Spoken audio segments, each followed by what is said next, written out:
দেখো আমরা হচ্ছে খেয়াল করে আমরা ঘাত বল পড়ছিলাম লাস্ট ক্লাসে। বলের মান অনেক বেশি বাট সময় খুবই কম হলে সেটাকে বলছিলাম ঘাত বল। আর বলের ঘাত হচ্ছে কোন বস্তুর উপর আমরা হচ্ছে ধরো এম ভরের একটা বস্তু, এর উপর এক পরিমাণ বল প্রয়োগ করলাম। বল প্রয়োগে বস্তুটা এই ত্বরণে টি সময় চলে ভি শেষ বেগ প্রাপ্ত হয়েছে। তো তখন আগে বুঝো, তুমি পরে লেখে এগুলো কিছু লেখা লাগবে না। এফ ইন্টু টি মানে কোন বস্তুর উপর বল প্রয়োগ করলাম। এখন তুমি কতক্ষণ বল প্রয়োগ করছো দুইটার গুণফলকে বলা হয় বলের ঘাত। মানে হচ্ছে লেখো কোন বস্তুর উপর প্রযুক্ত বল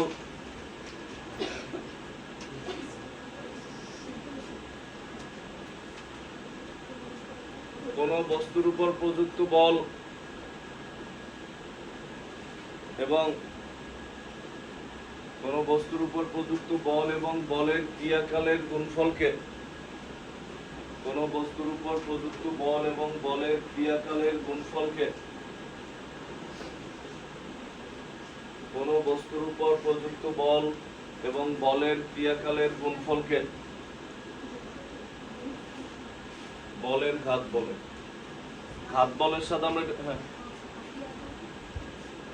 এবং বলের ক্রিয়াকালের গুণফলকে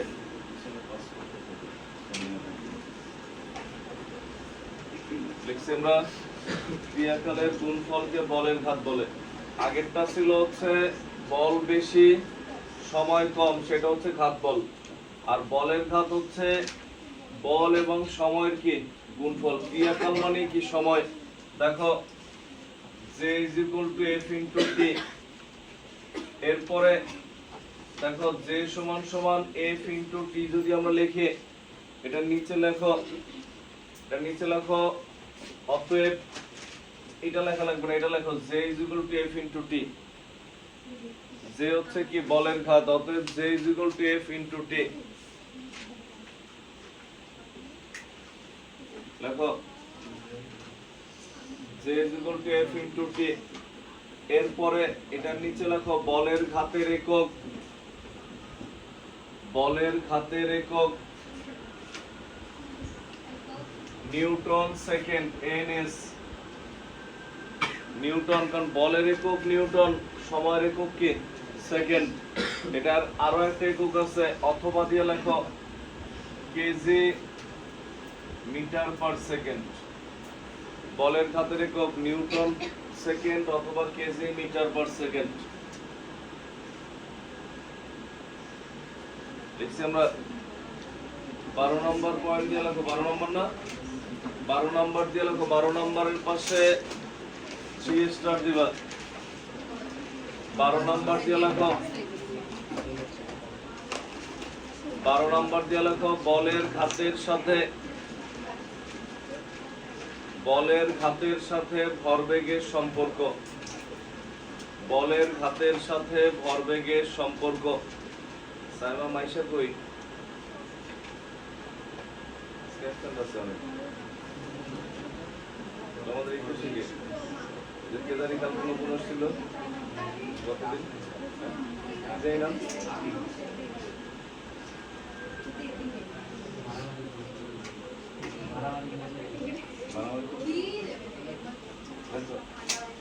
বলের ঘাতের সাথে ভরবেগের সম্পর্ক।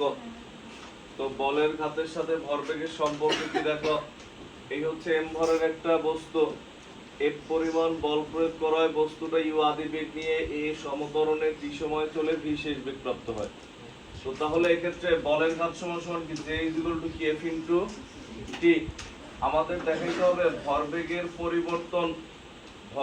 পরিবর্তন মানে কি, এটা না দেখো তো এই mv - কি mu, এটা শেষ ভরবেগ আর এটা কি আদি ভরবেগ।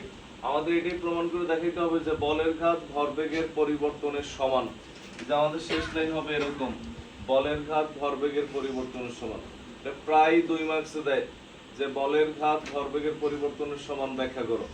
তখন কি আসে আমরা যদি দেখি, দেখো বা J = F = কি ma * কি T, বা J = m এর সমান সমান কি v minus U by T into T, বা এখানে কে কে কাটাকাটি যায়, টি টি কাটাকাটি যায়, যে সমান সমান m ইনটু কি v মাইনাস ইউ, অতএব j ইজ ইকুয়াল টু কি mv মাইনাস mu। তার মানে কি দাঁড়ায়, বলের ঘাত ইজ ইকুয়াল টু ভরবেগের পরিবর্তন, বলের ঘাত ইজ ইকুয়াল টু ভরবেগের পরিবর্তন।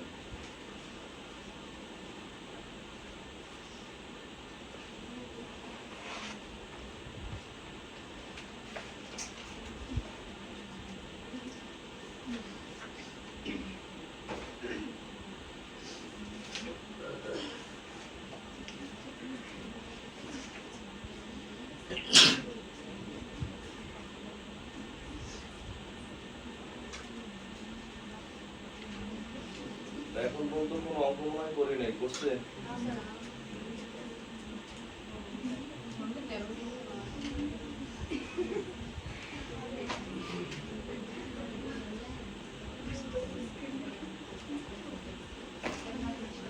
লেখা শেষ। এটা লেখার পর বিশেষ দ্রষ্টব্য দিয়ে একটা লাইন লেখো, বিশেষ দ্রষ্টব্য দিয়ে একটা লাইন লেখো। বিশেষ দ্রষ্টব্য দিয়ে লিখবো হচ্ছে, দেখো বলের ঘাত নির্ণয়ে, বলের ঘাত নির্ণয়ে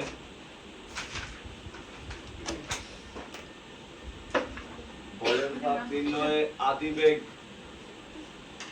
বলের ঘাত নির্ণয়ে আদিবেগ সর্বদা ধাক্কা খাওয়ার ঠিক পূর্ব মুহূর্তের বেগ, ধাক্কা খাওয়ার ঠিক পূর্ব মুহূর্তের বেগ, ধাক্কা খাওয়ার ঠিক পূর্ব মুহূর্তের বেগ। এবং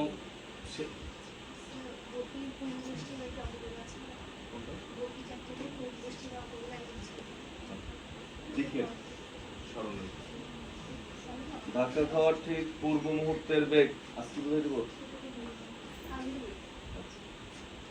এরপর লেখা হচ্ছে ঠিক পূর্ব মুহূর্তের বেগ এবং শেষ বেগ, এবং শেষ বেগ ঠিক, এবং শেষ বেগ ঠিক সংঘর্ষের পরের মুহূর্তের বেগ, এবং শেষ বেগ সংঘর্ষের ঠিক পরের মুহূর্তের বেগ।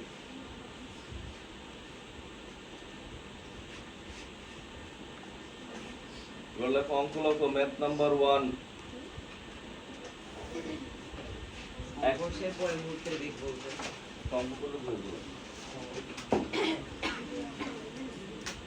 অঙ্ক লেখো 2 কেজি ভরের, লেখো 2 কেজি ভরের একটি বস্তু নির্দিষ্ট ত্বরণে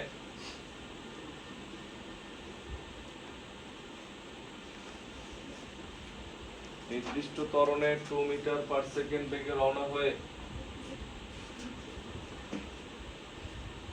6 মিটার পার সেকেন্ড বেগে একটি দেয়ালে আঘাত করে, রওনা হয়ে 6 মিটার পার সেকেন্ড বেগে একটি দেয়ালে আঘাত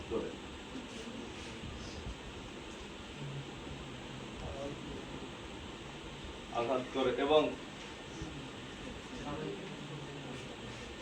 2 কেজি ভরের একটি বস্তু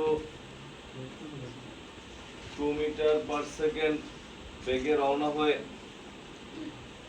2 মিটার পার সেকেন্ড বেগে রওনা হয়ে, প্রথম থেকে বলতেছি, 2 কেজি ভরের একটি বস্তু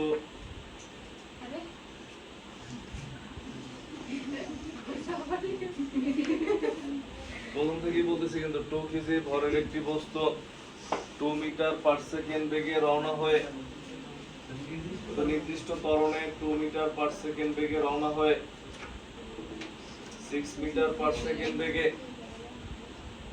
6 মিটার পার সেকেন্ড বেগে একটি দেয়ালে আঘাত করে। এরপর বস্তুটি 3 মিটার পার সেকেন্ড বেগ নিয়ে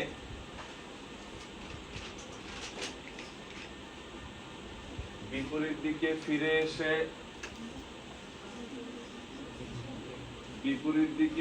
এসে এরপর বস্তুটি 3 মিটার পার সেকেন্ড বেগ নিয়ে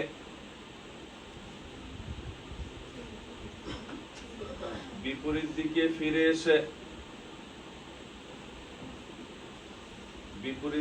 ফিরে এসে নির্দিষ্ট সময় পর থেমে যায়। 1 নম্বর অঙ্ক কিন্তু, হ্যাঁ, ম্যাথের নাম্বারিং ঠিক রেখো, যে ম্যাথ 1 এরপর সিরিয়াল মনে করো যতদিন যাবে ম্যাথ মনে করো 50 হবে, কিন্তু 1 আর দিবা না, তাহলে তোমার সুবিধা হবে। লিখছো নির্দিষ্ট দিকে ফিরে, কি লিখছিলাম, বিপরীত দিকে ফিরে এসে নির্দিষ্ট সময় পর থেমে যায়। বস্তুটির বলের ঘাত নির্ণয় করো। বস্তুটির বলের ঘাত নির্ণয় করো। বস্তুটির বলের ঘাত নির্ণয় করো। দেখো এটা বুঝলে তোমার বেসিক ক্লিয়ার হয়ে যাবে। খেয়াল করো, এখানে হচ্ছে একটা দেয়াল, কেমন একটা দেয়াল, একটা বস্তু এখানে ছিল, বস্তুর ভর কত, 2 কেজি, m = 2 কেজি, 2 কেজি ভরের বস্তু। এইখান থেকে রওনা দিয়ে কত বেগে রওনা দিছে, 2 মিটার পার সেকেন্ড। দেয়ালে ধাক্কা খাইছে কত বেগে, এখানে এসে ঠিক ধাক্কা খাওয়ার আগ মুহূর্তে বেগ কত, 6 মিটার পার সেকেন্ড বেগে ধাক্কা খাইছে। বুঝছি আমরা? এরপরে ধাক্কা খেয়ে আবার বস্তু পিছন দিকে ফিরে আসছে, মনে করে এই পর্যন্ত আসছে। পিছন দিকে যখন ফিরে আসছে ধাক্কা খাওয়ার পর, সংঘর্ষের পর এর ঠিক কত বেগে রওনা দেওয়া শুরু হয়েছে, 3 ms ইনভার্স 1। এইখানে এসে বেগ কত হয়ে গেছে, 0। বেগ আছে 4টা, 1টা 2টা 3টা 4টা। বুঝছি আমরা কথাগুলা? এইখানে এত বেগে যা ধাক্কা খাইছে, এত বেগে কি হইছে, পিছন দিকে ফিরে আসছে। ক্লিয়ার? তো এখন আদি বেগ কোনটা, আমরা যে সূত্র লিখে দেখো, j = mv - mu, বা সমান সমান m যদি কমন নেই কি থাকে, v - u। v কোনটা আর u কোনটা, বেগ তো 4টা, আমরা তো 4টা নিব না। আমাদের দেখো v হলো 6, আন্দাজে ঝিলানোর দরকার নেই। দেখো আমরা বিশেষ দ্রষ্টব্য লিখছিলাম, এই দেয়ালে ঠিক ধাক্কা খাওয়ার আগ মুহূর্তে যে বেগ, এটা হচ্ছে u। আমরা এটা বিশেষ দ্রষ্টব্য দিয়ে লিখছি, মানে বলের ঘাতের ক্ষেত্রে ধাক্কা খাওয়ার ঠিক যে বেগ নিয়ে সে রওনা হইছে, এই যে এটা হচ্ছে কি শেষ। বুঝছি আমরা? বলের ঘাতের ক্ষেত্রে সব সময় ঠিক সংঘর্ষের আগ মুহূর্তে যে বেগ, আর মনে করো সংঘর্ষের ঠিক মনে করো ধাক্কা খাই, মানে দেয়াল সম্পর্কিত যে দুইটা বেগ, কত বেগে কি আসছে এটা ম্যাটার না, দেয়াল সম্পর্কিত যে বেগ ধাক্কা খাওয়ার আগে আর পরে ঠিক কাছাকাছি, ওই দুটো হচ্ছে প্রথমটা আদি বেগ, পরেরটা কি বেগ, শেষ বেগ। তো এখন এখানে যদি আমরা লিখিও, দেখো u = কত, 6 মিটার পার সেকেন্ড, v = কত, 3 নাকি, কিন্তু হয় নাই, -3। কেন? এটা কোন দিকে, এদিকে, আর এটা কোন দিকে, বিপরীত দিক হলে একটা প্লাস হলে একটা কি হয়, মাইনাস হয়। তো -3, তখন এখানে যখন মান বসাবো, দেখো 2, v এর মান কত, -3, আর u এর মান 6, এই যে -6, এত নিউটন সেকেন্ড বা কেজি মিটার পার সেকেন্ড, যেটা লেখো একক তো দুইটাই, কত আসে তাহলে, -18 নিউটন সেকেন্ড। এটা হচ্ছে এটার অ্যান্সার। তুমি চিত্র সহ এঁকে রাখো, বুঝতে পারো। এবার বলছি আমরা বিশেষ দ্রষ্টব্য যে লিখছিলাম, অনেক কি জানি বলছিলাম, স্যার একটু বুঝাই দেন। বুঝছি এবার? হ্যাঁ, লেখো। হ্যাঁ, এইটা কোন দিকে যাইতেছে, এদিকে না, এটা কোন দিকে যাইতেছে, বিপরীত দিক হলেই তোমার কি বেগ, কি রাশি, ভেক্টর রাশি। একটা যেদিকে অন্যটা বিপরীত দিকে, তাহলে কি দেয়া লাগবে, মাইনাস দেয়া লাগবে। তোমার দেয়া লাগবে, এটা ওরা দিয়ে দিবে না।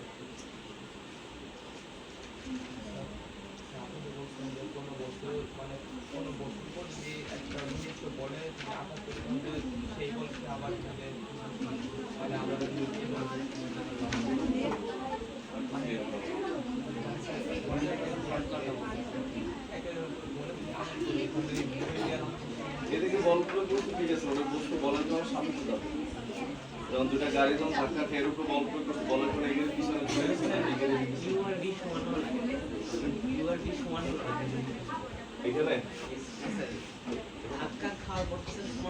না, তুমি একটা টেনিস বল দেয়ালে নিক্ষেপ করো, দেখো তো সেই বেগে আবার তোমার কাছে আসে কিনা, আসবে না। কেন আসে না? কারণ ওই দেয়ালে কি হয়, কিছুটা বেগের শোষণ ঘটে, অপচয় ঘটে। আর তোমার কোশ্চেন যেটা হচ্ছে, লেখো হয়েছে লেখা,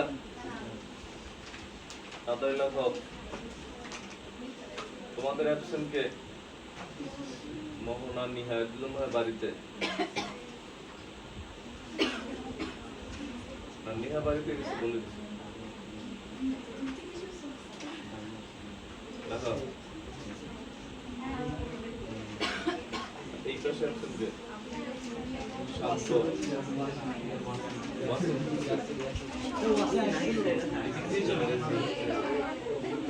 লেখো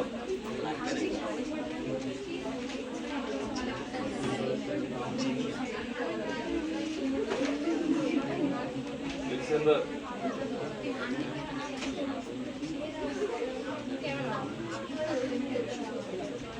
আর কি অ্যাবসেন্ট কে? শান্ত,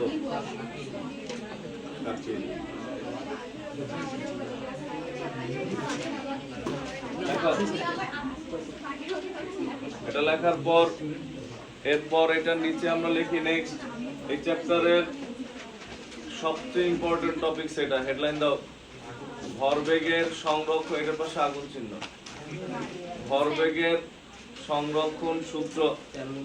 এটা দিলি মানে পড়ার চেয়ে এটার উপর ব্যস্ত হয়ে যাওয়া বেশি, ব্যস্ততা যাতে কম থাকে। হ্যাঁ, ভরবেগের সংরক্ষণ সূত্র বা সংরক্ষণশীলতা নীতি।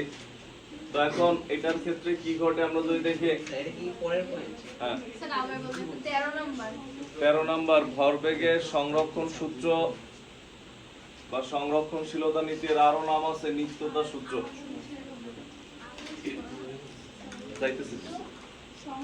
আপনি স্টিকার না, তো নতুন সিস্টেম। হ্যাঁ না না না না, এইভাবে না,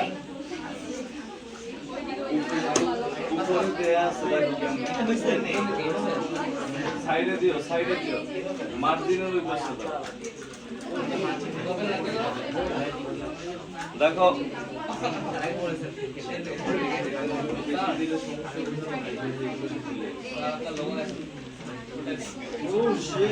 দেখো, হ্যাঁ খেয়াল করো, আমরা বলছিলাম দেখো ভরবেগের সংরক্ষণ সূত্র। তো ভরবেগের সংরক্ষণ সূত্রটা কেমন? সংরক্ষণ সূত্র বা নিত্যতা সূত্র মানে হচ্ছে দুই বা ততোধিক বস্তু যদি সংঘর্ষে লিপ্ত হয়, কথা না বলি দেখো, এই যে এই কারণে বলছিলাম যে পড়াশোনা বাদ দিয়ে এটার প্রতি মনোযোগ চলে যাবে।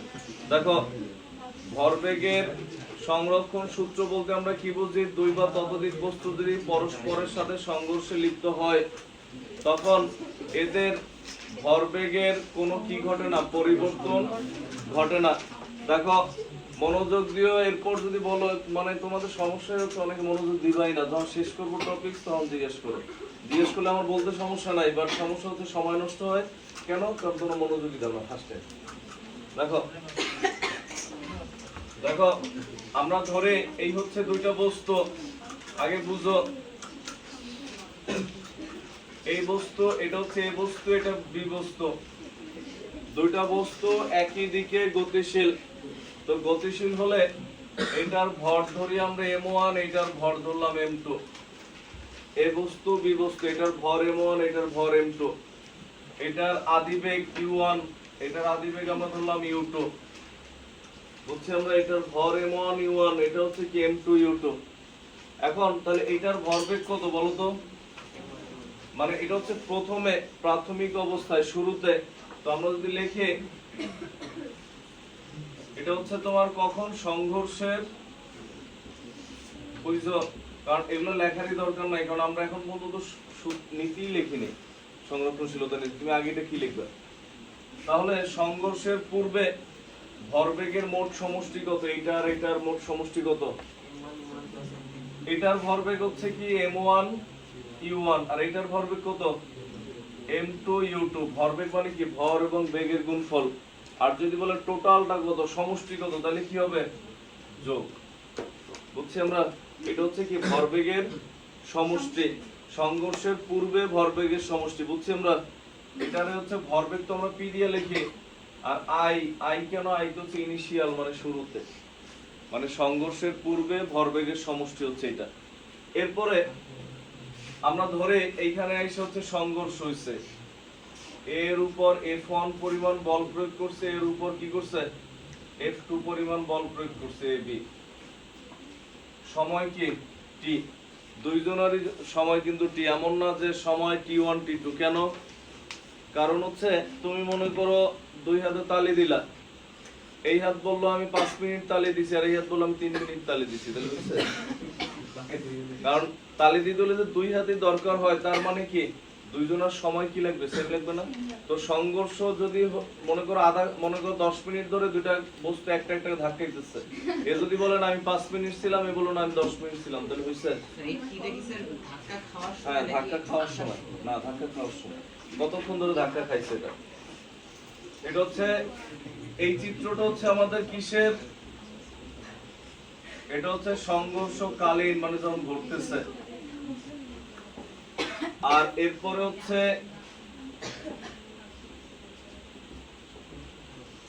সংঘর্ষের পরে। সংঘর্ষের পরে দেখো ধাক্কা খাওয়ার পর দুইজন আবার দুই দিকে সরে গেছে মনে করো ধাক্কা খেয়ে, তো তখন সংঘর্ষের পরে আবার দুইজন দুই দিকে যাইতেছে। ধরো এটা এ বস্তু, এটা বি বস্তু। কেন? তোমার হচ্ছে মনে করো একটা রিক্সা যাইতেছিল, পিছন থেকে আরেকটা রিক্সা ধাক্কা দিচ্ছে, ধাক্কা দেওয়ার ফলে কি হচ্ছে? ওই রিক্সা আরো দ্রুত গতিতে সামনে চলে গেছে, এটা একটু হালকা গতি কমে পিছনে আসছে, কিন্তু আবার একই দিকে চলতেছে। জিনিসটা এরকম না? তো সংঘর্ষের পরে এটার ভর তো m1 আছে, এটা m2 আছে, বাট বেগ কি হয়ে গেছে? এদের চেঞ্জ হয়ে গেছে। ধাক্কা খেলে বেগ চেঞ্জ হতে পারে। কেন? তুমি তুমি রিকশায় বসে দেখো, পিছন থেকে আরেকটা মনে করো হুন্ডা এসে ধরে ধাক্কা দিচ্ছে, দেখবা তোমার রিকশা অনেক দূর চলে গেছে। তার মানে কি বেগের কি করছে? পরিবর্তন করছে। আর ধরে না বসলে তুমি রিকশার উপরে পড়ে যেতে পারো। দেখো, তো এই ক্ষেত্রে হচ্ছে v1, এই ক্ষেত্রে কি আমাদের? এটা হচ্ছে সংঘর্ষের পরে এদের বেগ। তো সংঘর্ষের পরে ভরবেগের সমষ্টিগত pf, এফ হচ্ছে ফাইনাল মানে শেষ, বা সংঘর্ষের পরে। এটা হচ্ছে m1 v1, এটা কত? m2। এটা হচ্ছে সংঘর্ষের পরে ভরবেগ, এটা হচ্ছে সংঘর্ষের পূর্বে ভরবেগ। সংঘর্ষের পূর্বে হচ্ছে u থাকবে মানে আদি বেগ, আর সংঘর্ষের পরে থাকবে কি? শেষ বেগ মানে v। তাহলে এখানে সূত্রটা হচ্ছে এই pi আর pf হচ্ছে সমান। বেগ বাড়ুক কমুক সমস্যা নাই, একটার বাড়লে তো আরেকটার কমবে, আলটিমেটলি যোগফল সবসময় কি আসবে? সমানই আসবে। তার মানে হচ্ছে সংঘর্ষের পূর্বে আর পরে ভরবেগের কি হয় না? কোনো পরিবর্তন হয় না।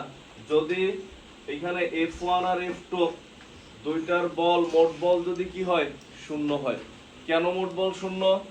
এখানে তো এরকম তোমার দেখো এই জায়গাটাতে এখানে এরকম না, F1 কি মাইনাস F2, যে তৃতীয় সূত্র, এ যেই পরিমাণ বল প্রয়োগ করছে বিবস্তু কি করছে? সমপরিমাণ বল বিপরীত দিকে। এটা এই পাশে নিয়ে আসলে কি হয়? F1 প্লাস F2 কি? মানে মোট বল যদি শূন্য হয় তাহলে ভরবেগ সংরক্ষিত থাকে। সংরক্ষিত থাকা মানে একই থাকে। তোমার কাছে 500 টাকা দেওয়া হলো, তুমি বললা যে সংরক্ষণ করে রেখে দিচ্ছি, তার মানে কি ওই টাকার কোনো চেঞ্জ হয় নাই। তো এখানে সংরক্ষিত থাকা মানে একই থাকে। এই কারণে এই সূত্রকে সংরক্ষণশীলতা নীতিও বলে, যে ভরবেগের সংরক্ষণ সূত্র বা সংরক্ষণশীলতা নীতি। আমরা বা নিত্যতা সূত্র। তাকে সূত্রটা লিখে নাও, লেখো। লেখো হচ্ছে একাধিক বস্তুর মধ্যে একাধিক বস্তুর মধ্যে একাধিক বস্তুর মধ্যে শুধু ক্রিয়া ও প্রতিক্রিয়া ছাড়া অন্য কোনো বল কাজ না করলে, একাধিক বস্তুর মধ্যে শুধু ক্রিয়া, দেখছো, শুধু ক্রিয়া ও প্রতিক্রিয়া ছাড়া অন্য কোনো বল কাজ না করলে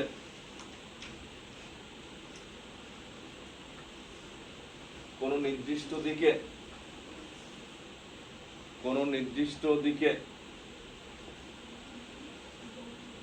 কাজ না করলে কোনো নির্দিষ্ট দিকে তাদের মোট ভরবেগের কোনো পরিবর্তন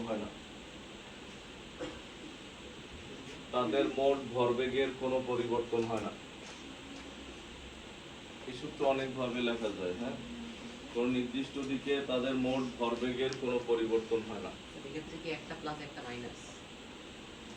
কোনটা? ধাক্কা সবসময় বিপরীত হয়।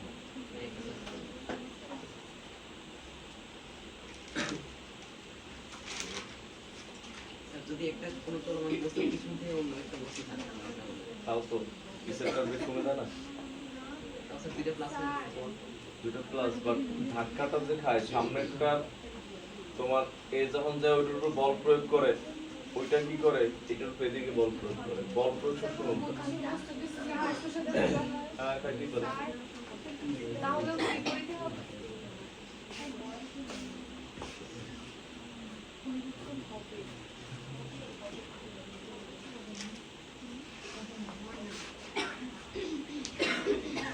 একটা তোমার যে সাইজ হয়ে গেছে ওটা তোমার দেখো, তো আমরা লিখি দেখো এই ক্ষেত্রে হচ্ছে তাদের মোট ভরবেগের কোনো পরিবর্তন হয় না, মানে মোট ভরবেগ সংরক্ষিত থাকে। এরপর খেয়াল করো আমরা এটা লিখছে এটার নিচে, তার মানে হচ্ছে কি দাঁড়ায় দেখো, ভরবেগের সংরক্ষণশীলতা নীতি m1 u1 plus m2 u2 সমান সমান কি m1 v1 plus m2 v2। এই না, এটার মান বসাইছে m1 u1। যদি এখানে বস্তু কয়টা? দুইটা। যদি তিনটা হইতো তাহলে আরো একটা হইতো m3 u3, আর এখানে কি হইতো m3 v3। এটা হচ্ছে এই চ্যাপ্টারের ম্যাথ করার সবচেয়ে বেশি ব্যবহৃত সূত্র। pi পুরোটা এখান থেকে পুরোটা তুলো।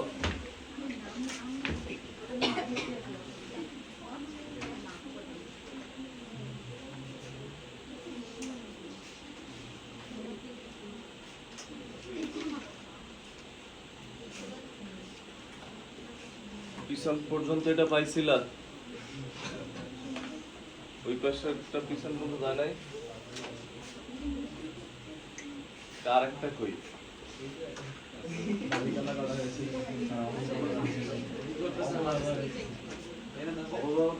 খাতার উল্টো পাশে উল্টে দেখো এইখানে বলা হয় মার্জিনের সাইডে দিবা, মার্জিনের সাইডে দিবা। ওটা ঠিক আছে না, এটা ভালো। এটা এরকম হওয়ার কারণ কি জানো? এটা একদম নতুন কালি তো আরো তুমি যদি এটার মধ্যে যে কালি আছে এটা দিয়ে মনে করো তুমি 3000 মারতে পারো। এরপর এই 3000 3000 মারার পর আমার 2 টাকা কালি বলে আবার 4000 মারবে। যত মন চায় কালির দিব্য আমার কাছে কিনা আছে।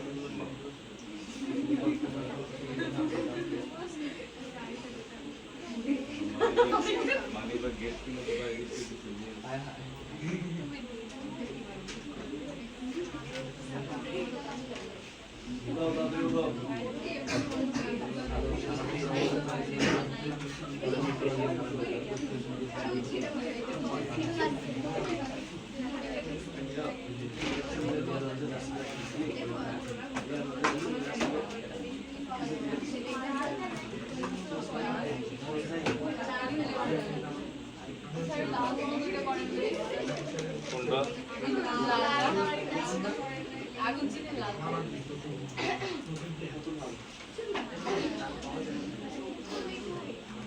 এটার কালি লাল পাওয়া যায় না, সিলেট কালি লাল পাওয়া যায়। আমি দেখিনি দেখো তো দেখি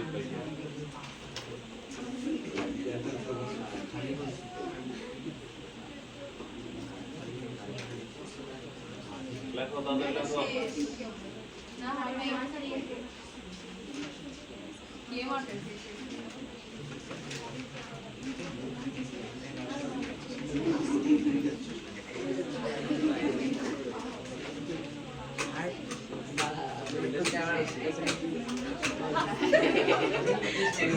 চাপ আসতে দিও, জোরে চাপ দিলে ভেঙে পড়ে যেতে পারে, আস্তে চাপ দিলে পড়ে যাবে। এত চাইবেও রাখা যায় না। বুঝছি আমরা? দেখো এটা লেখার পর এরপরে হচ্ছে আমরা লিখি নেক্সট, পরের পয়েন্ট দিয়ে লেখো। পরের পয়েন্ট দিয়ে লেখা হচ্ছে,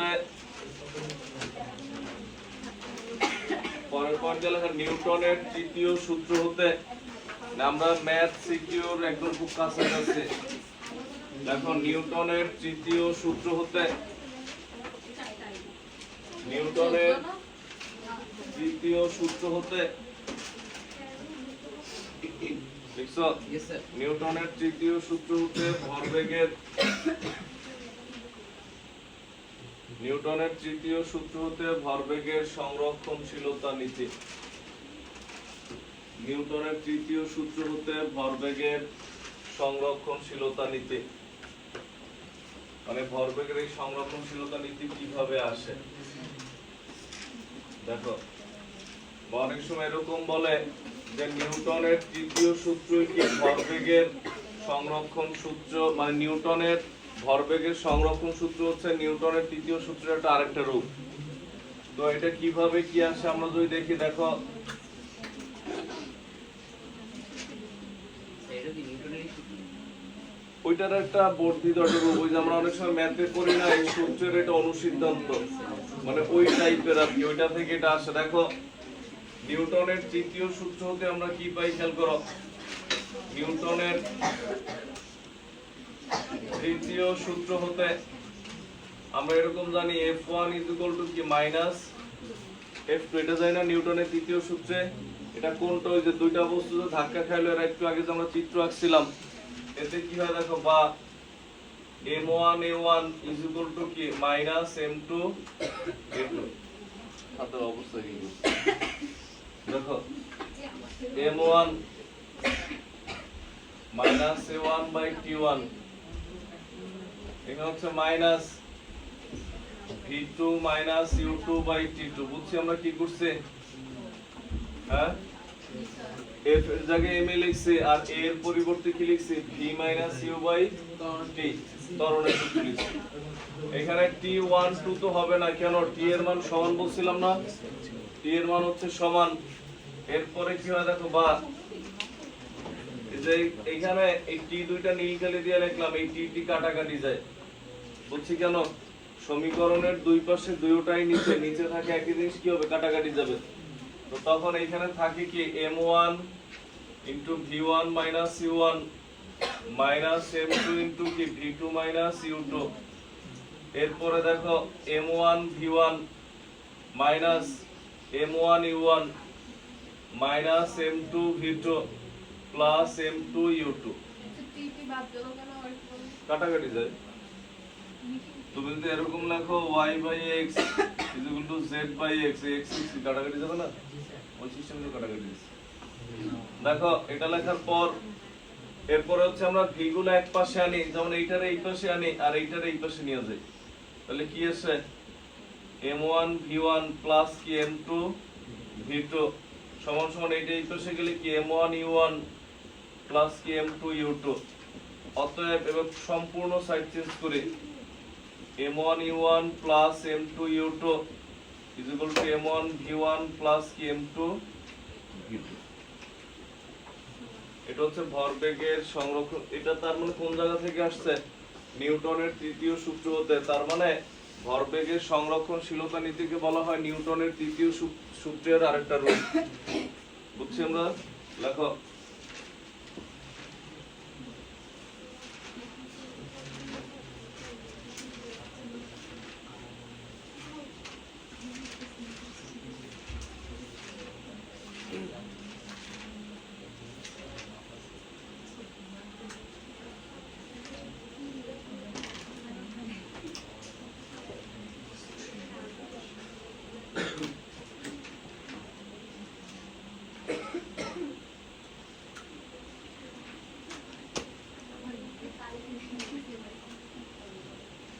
এরপরে আমরা লিখি, দেখো নেক্সট অপচয়কারী কিন্তু শয়তানের বন্ধু।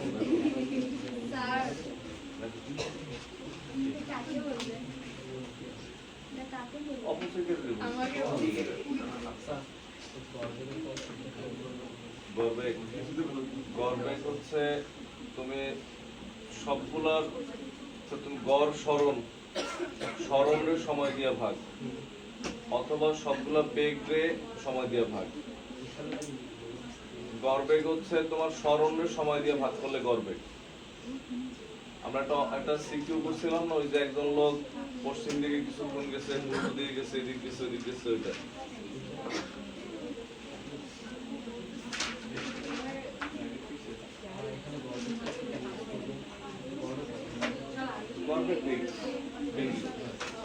দেখো। এটা লেখার পর এটার নিচে লেখো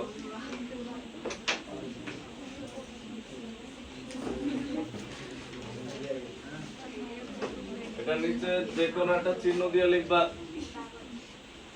ভরবেগ সংরক্ষিত হয় কি হয় না, মানে বিশেষ দ্রষ্টব্য দাও, এটা পয়েন্টের মধ্যেই বিশেষ দ্রষ্টব্য দিয়ে লেখো বিদ্রোহ। দেখো বিশেষ দ্রষ্টব্য দিয়ে লেখা হচ্ছে যদি কখনো এরকম হয় PI is equal to PF, PI PF মানে কি, এটা কি PI আর এটা কি PF, তাহলে PI is equal to যদি PF হয় তাহলে ভরবেগ সংরক্ষিত হবে। আর যদি এমন হয় এটা বিশেষ দ্রষ্টব্য একের মধ্যে, দেখো not is equal to PF, ভরবেগ সংরক্ষিত হবে না। কখনো যদি দেখো যে যদি কখনো বলে ভরবেগ সংরক্ষিত হবে কিনা গাণিতিক ভাবে, দেখো এটা এখানে মেইন কোশ্চেন। PI বের করলাম, PF বের করলাম, আলাদা আলাদা, একটু PI একটু PF, এটা বের করলাম, সমান আসবে। যদি দেখো সমান হয় নাই, তুমি আবার হিসাব করবা, তোমার অঙ্কে ভুল হওয়ার পসিবিলিটি বেশি। এরপরও যদি না হয় তখন লেখো যে সংরক্ষিত হবে না, কারণ না হওয়ার পসিবিলিটি খুবই কম। কারণ হয়তো অনেক সময় দশমিকের জন্য এমন হইতে পারে 29.8, আরেকটা আছে 29.5, এটা সমানই। বুঝা গেছে? আমরা অঙ্ক যখন করবো তখন আমরা পেয়ে যাবো। দেখো PI is equal to, এরপরে বিশেষ দ্রষ্টব্য নম্বর 2 নম্বর বিশেষ দ্রষ্টব্য দিয়ে লেখো। দেখো 2 নম্বর দিয়ে লেখো মিলিত বেগের ক্ষেত্রে, মিলিত বেগের ক্ষেত্রে 2 নম্বর বিশেষ দ্রষ্টব্য দিয়ে লেখো মিলিত বেগের ক্ষেত্রে। আগে লেখো, বুঝাই নেই, লেখো মিলিত বেগের ক্ষেত্রে। মিলিত বেগ মানে হচ্ছে আমরা যে বলি দুইটা বস্তু একদিকে যাইতেছিল, সংঘর্ষ হইছে, মনে করে এই দিকে যাইতেছিল, এই দিকে যাইতেছিল, ধাক্কা খাওয়ার পর এই বস্তুটা উপরে উঠে গেছে, মনে করে বেরিয়ে যাইতেছে। তখন সংঘর্ষের পর যদি একসাথে গতিশীল হয় তখন ওই বেগটাকে কি বেগ বলে, মানে শেষ বেগ যদি দুইজনেরই কি হয়, একই হয়। শুরুতে এক একজন এক এক বেগে যাইতেছিল, আইসা ধাক্কা খাওয়ার পর যখন একসাথে গেছে তখন বেগ কি একই বেগ। তখন কি একটার বেগ বিপরীত, মানে দুইজনের বেগ একই দিকে হবে। হ্যাঁ দেখো তো মিলিত বেগের ক্ষেত্রে কি হয়, দেখো কথা না বলে মিলিত বেগের ক্ষেত্রে হচ্ছে v1 is equal to v2 সমান সমান v। মানে মিলিত বেগের ক্ষেত্রে v1 এর মানও আমরা v ধরি, v2 এর মানও আমরা কি ধরে নিছি, v ধরে নিছি, কারণ যেহেতু দুইটারই কি সেম। বুঝছি আমরা কথাগুলো? তো মিলিত বেগের ক্ষেত্রে m1 u1 বলো, কথা বলতে থাকো, সমস্যা নেই, আমার কি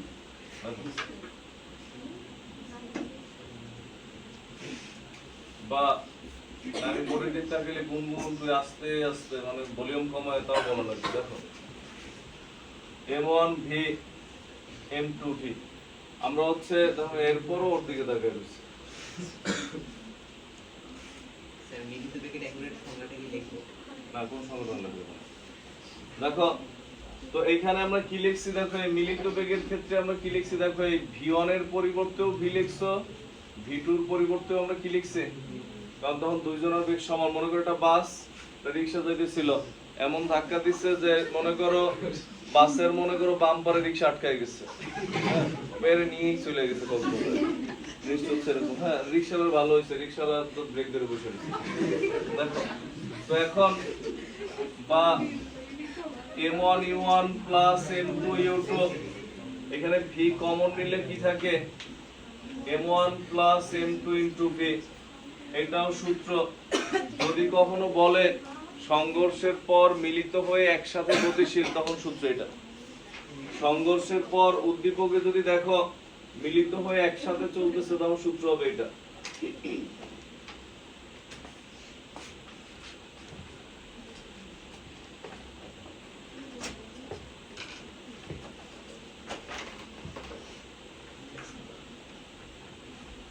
কালকে দিয়ে দিব না, সে আছে অল্প কিছু গতি আছে, কেমিস্ট্রিটা শিট দিব। সবগুলো দিয়ে দিব। ফিজিক্সের একটা আছে, ওটা খুঁজে রাখছি, তো খুঁজতেছি।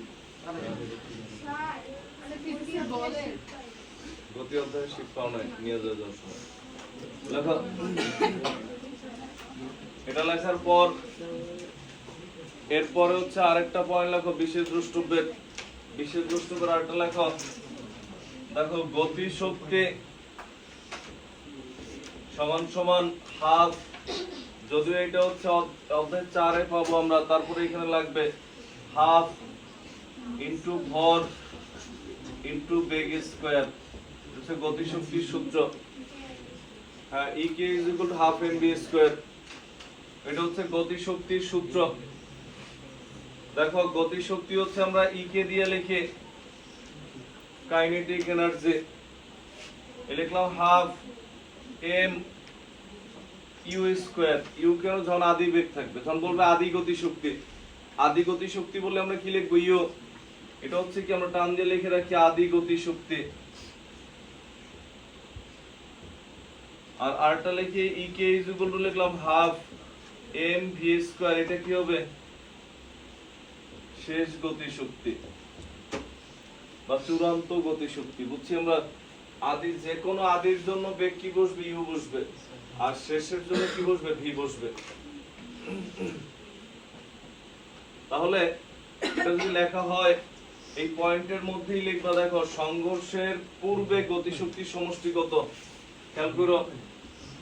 EKI, E এর নিচে k, k এর নিচে i, দেখো EKI মানে কি, i তে কি ইনিশিয়াল মানে পূর্বে, সংঘর্ষের পূর্বে গতিশক্তির সমষ্টি হাফ, প্রথমটার জন্য কি m1 u1 স্কয়ার, বুঝছি আমরা। আর পরেরটার জন্য কি হাফ m2 u2 স্কয়ার, বুঝছে। সমষ্টি মানে কি প্লাস। এর নিচে লেখো সংঘর্ষের পূর্বে গতিশক্তির সমষ্টি, বাংলা সহ লেখো, না পরে বুঝবো না। সংঘর্ষের পূর্বে গতিশক্তির সমষ্টি, সংঘর্ষের পূর্বে গতিশক্তির সমষ্টি, সংঘর্ষের পূর্বে গতিশক্তির সমষ্টি হচ্ছে এটা। সংঘর্ষের পূর্বে গতিশক্তির সমষ্টি। এরপরে লিখবা সংঘর্ষের পরে গতিশক্তির সমষ্টি। স্যার দুইটাই কে হ্যাঁ, গতিশক্তি মানে কি, এখন এত কিছু লেখা যাবে না। একটা চ্যাপ্টার, যে কোনো সাবজেক্টের যে চ্যাপ্টারই পড়ো, কনসেপ্ট ফুল ক্লিয়ার করে পড়বো, তাহলে তুমি সৃজনশীল। তো সৃজনশীল যদি না হইতো, খালি মনে করে যেটা বোঝানো মুখে উঠে গেলে হইতো। আর এখন তো সৃজনশীল, তোমার কোশ্চেন ঘুরাই দিবে, তোমার ঘুরানোর পেছনে ধরা লাগবে। দেখো সংঘর্ষের পূর্বে গতিশক্তির সমষ্টি এটা। এরপরে লিখবা সংঘর্ষের পরে গতিশক্তির সমষ্টি, কাইনেটিক এনার্জি। এফ হচ্ছে কি ফাইনাল। সংঘর্ষের পরে গতিশক্তির সমষ্টি। তো সংঘর্ষের পরে গতিশক্তির সমষ্টি কি হবে আমরা যদি দেখি, half m1 v1 square, u এর জায়গায় v, half m2 v2 square. আবার এইটাই দেখো EK, এটাও লেখা যায়। দেখো EK যদি মিলিত বেগ হইতো, তাহলে কি v1 v2 থাকতো, তাহলে v1 v2 কি কমন যেত না, তখন এরকম হইতো। দেখো half m1 v square plus কি হাফ m2 ভি স্কয়ার। বুঝছি আমরা? বুঝা নাও এটা কখন, এটার পাশে আমরা লেখা রাখবো যে এটা হচ্ছে মিলিত বেগের ক্ষেত্রে, কারণ ধাক্কা খেয়ে যে দুইটা মিলে চলবে এমন কোনো কথা নাই। মিলিত বেগের ক্ষেত্রে তখন কি হয় দেখো, এই হাফ কমন যায়, ভি স্কয়ার কমন যায়, তাহলে থাকে কি m1 প্লাস m2। কমনটা আমরা ডিজাইন করে নিছি কেন, ওই যে ভর বেগ আর আগে কি হাফ মিলে রাখছি, ভর এই বেগ আগে রাখছি হাফ, হাফ আর ভি স্কয়ার কমন যায়, থাকে কি তাহলে m1 প্লাস m2। বুঝছি আমরা? লেখো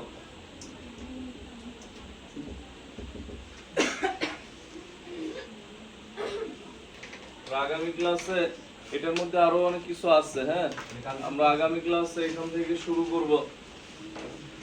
এটার মধ্যে এখানে আরেকটা জিনিস আছে, এটা আমরা একটু দেখাই দিই। দাঁড়াও, দেখো এটা নিচেই লিখি, দেখো EKI is equal to EKF। হ্যাঁ দেখো, যদি এরকম হয় এত হলে মানে কি সংঘর্ষের পূর্বের আর পরের গতিশক্তি যদি সমান হয় তখন কি হবে, গতিশক্তি এটা সাধারণত সমান হয় না, গতিশক্তি সংরক্ষিত হবে। আর একটু আগে যেটা ছিল ওটা কি ছিল, ভরবেগ সংরক্ষিত হবে। বুঝছি আমরা? খেয়াল করো, যদি পিআই আর পিএফ সমান হয়, আবারও বলি যদি পিআই এবং পিএফ সমান হয় তাহলে ভরবেগ সংরক্ষিত হবে। বুঝছি আমরা? আর যদি ইকে দুইটা সমান হয় তাহলে কি হবে, গতিশক্তি সংরক্ষিত হবে। অনেক সময় কোশ্চেনে বললো সংঘর্ষটি স্থিতিস্থাপক কিনা, গাণিতিকভাবে দেখো সংঘর্ষটি স্থিতিস্থাপক কিনা। স্থিতিস্থাপক মানে গতিশক্তি একই কিনা। তখন কি বের করবে এটাই তো জানো না, যে সংঘর্ষটি স্থিতিস্থাপক কিনা গাণিতিকভাবে দেখাও। যদি দেখো গতিশক্তি সমান, তার মানে কি সংঘর্ষ স্থিতিস্থাপক। গতিশক্তি দেখো, আর যদি এরকম স্থিতিস্থাপক বলতে বোঝানো হয় সংঘর্ষের ফলে গতিশক্তি সমান হচ্ছে কিনা। আর যদি এমন হয় দেখো EKI not is equal to EKF, এত হলে গতিশক্তি সংরক্ষিত হবে না, আর না সংঘর্ষ অস্থিতিস্থাপক।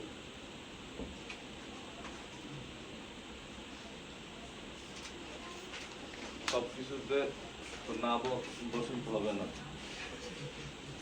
আবার সবকিছুর আগে অবসইলেও হবে না। তাহলে বন্ধু, যে বন্ধু না কি বলবো, অবন্ধু।